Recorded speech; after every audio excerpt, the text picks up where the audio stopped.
Hello and welcome to El Segundo News, where we inform you about issues and topics happening in the city of El Segundo. I'm Martha Guzman Hurtado. Catalytic converter theft is a big concern across the state, including in El Segundo.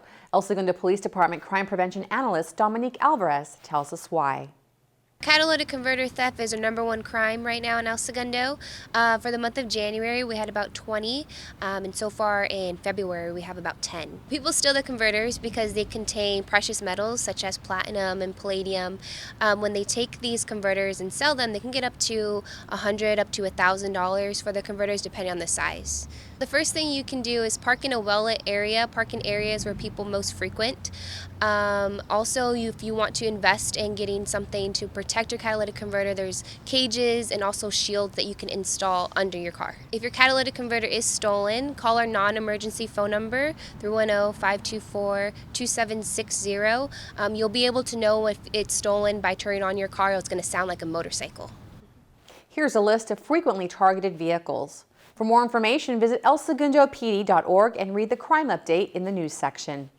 The City of El Segundo is working with service providers to improve broadband service to businesses and residents. Director of Information Technology Services, Charles Mallory, has more. The City of El Segundo is doing a number of things to improve broadband services. Community broadband projects are challenging. These projects are multi-layered and involve many stakeholders. While there is no simple solution, we will continue to work in the best interests of the residents and the businesses. We are also partnering with both broadband service providers and private companies to continue development of a roadmap to expand broadband throughout the city. We are pursuing grant funding opportunities and partnerships to assist with broadband expansion. I want everyone to know that the City of El Segundo takes this problem seriously, and we will continue to work with service providers, private partnerships, and anyone that we can to improve the services throughout the city. In the meantime, Mallory suggests that residents contact their service providers to report broadband problems. Your provider should issue a service ticket. Keep the ticket handy to follow up on your request. Los Angeles County has expanded vaccine eligibility to accelerate distribution. On March 1st, Los Angeles County began offering COVID-19 vaccines to workers in the food and agriculture, education and child care, emergency services, and first responders. For more information about vaccine eligibility, visit vaccinatelacounty.com. All outdoor youth sports resumed in Los Angeles County on February 26th. This after the county met the state's case rate threshold of 14 cases per 100,000. The county updated its protocols to allow moderate contact and high contact sports with safety measures in place. To review the updated protocol, visit elsegundo.org. Softball fans in El Segundo will have a new place to sit and cheer on their team at Recreation Park later this year. The softball field bleacher area is getting a makeover. Recently, concrete was poured near the bleacher area. The project will consist of the new design of the concrete slab to replace the existing asphalt and the design of the new bleachers and their anchoring system to the concrete. The renovations also include making improvements to the concession building and restrooms. The project is expected to be complete later this year. And another city project is also making headway. A new water main is being installed on Indiana Street between East Mariposa Avenue and East Holly Avenue. The construction work also includes installing new connections, paving, and shutting off water service to transfer service from the existing water main to the new water main. The street will remain open throughout construction. However, there will be delays or temporary street closures. Please proceed in the area with caution. The project is expected to be complete by summer 2021. A book entitled The Nature Fix will come to life as the El Segundo Library partners with ESMOA and Grades of Green, a local nonprofit that works with students to grow the next generation of environmentalists. Senior librarian Julie Todd tells us about the Book to Action program that will encourage literacy, reading, and community involvement. So on April 17th, we'll be meeting as a community either in Library Park or El Segundo Beach to do a trash cleanup from 10 a.m. to 12 p.m. And again, the book is The Nature Fix by Florence Williams. And after the trash cleanup, we'll be doing a series of art workshops. ESMOA staff will lead a workshop where we will take the recyclables or the trash that we picked up through the day and turn it into art. And then later on, culminating with a bound book, we'll photograph the pieces that were created with the trash and the recyclables, and then document the whole experience in a book to share with the community. All art workshops, including an April 28th book discussion with author Florence Williams, will be held via Zoom. For more information, visit elsegundolibrary.org. Construction has begun at the future site of Topgolf El Segundo. The clubhouse has been demolished and work is underway to transform the property into a state-of-the-art golf and entertainment venue. The project is expected to take 14 months to complete, with an estimated opening May 2022. Boeing has a long-standing history in El Segundo. The global company has been here for over 60 years, building satellites to support commercial and government initiatives. Exciting plans are in store for 2021 and beyond. Chris Johnson, president of Boeing Satellite Systems International, recently shared this update.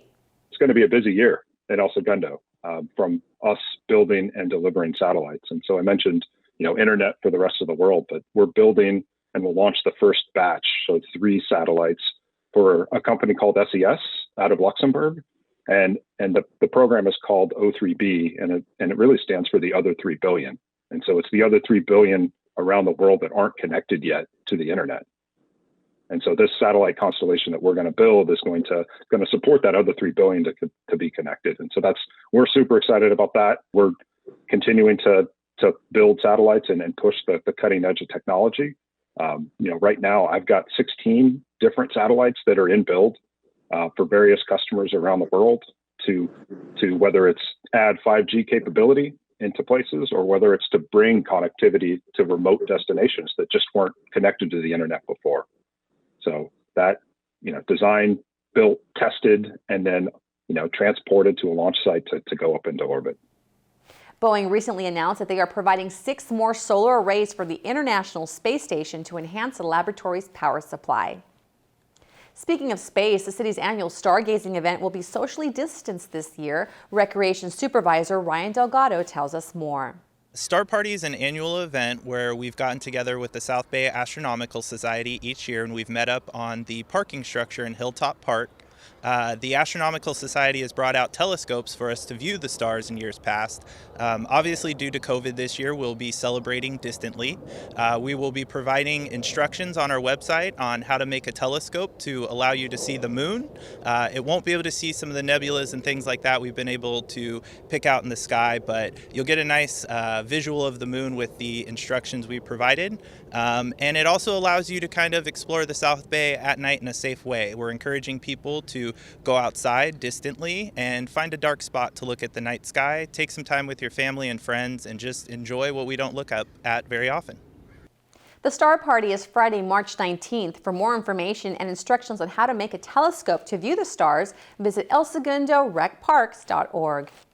In a continued effort to safely return students to in-person learning, the El Segundo Board of Education has approved the return of 6th grade and a limited number of El Segundo High School seniors. This follows the return of 4th and 5th graders to school campuses on March 2nd after the adjusted case rate for COVID-19 dropped below 25 cases per 100,000 for 5 consecutive days.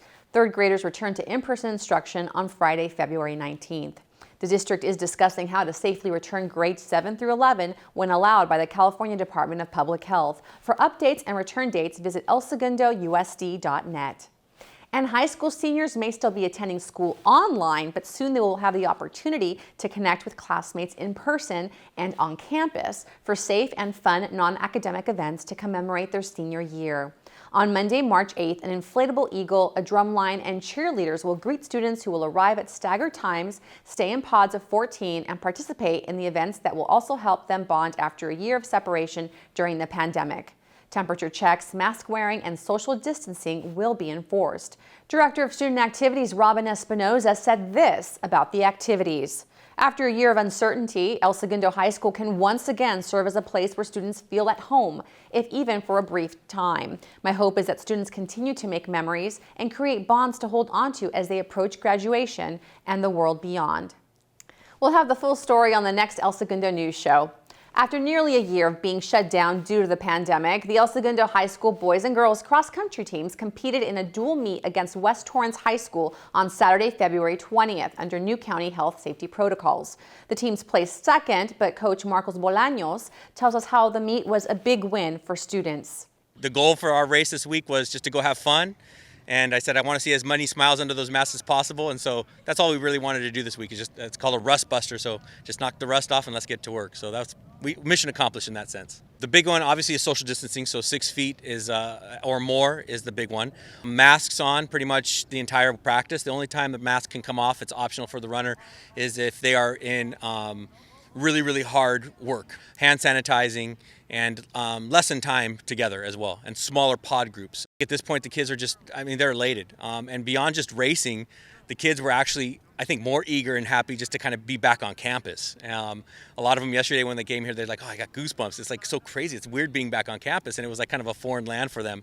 And I think that just kind of having a little bit of normalcy here 4 days a week, being on campus and seeing some of their friends in other sports, or just people being back on campus, I think that's a big relief for the kids. And but the competition is just a cherry on top. So it's a lot of fun to have both of those components. More dual meets are planned in the upcoming months. For updates on the El Segundo High School track team, please visit their website. Listen up, video game enthusiasts, this one's for you. El Segundo was recently named the #1 city for video gamers in the United States, according to a recent study by Norton. The antivirus and computer security company partnered with Siege Media, a content marketing agency, to determine the top 10 best cities in the nation for gamers based on metrics such as gamer communities and gamer readiness. El Segundo took first place with statistics that include 97% of households with computers and 181 local video game meetups. The study also mentioned that game developer Unbroken Studios is headquartered in El Segundo. GameStop loyalists have 24 locations within 15 miles of the city. That's it for this segment of El Segundo News. You can also watch more city-related videos on the El Segundo Media YouTube channel. Thanks for tuning in. Please stay safe and continue to do your part to slow the spread of COVID-19.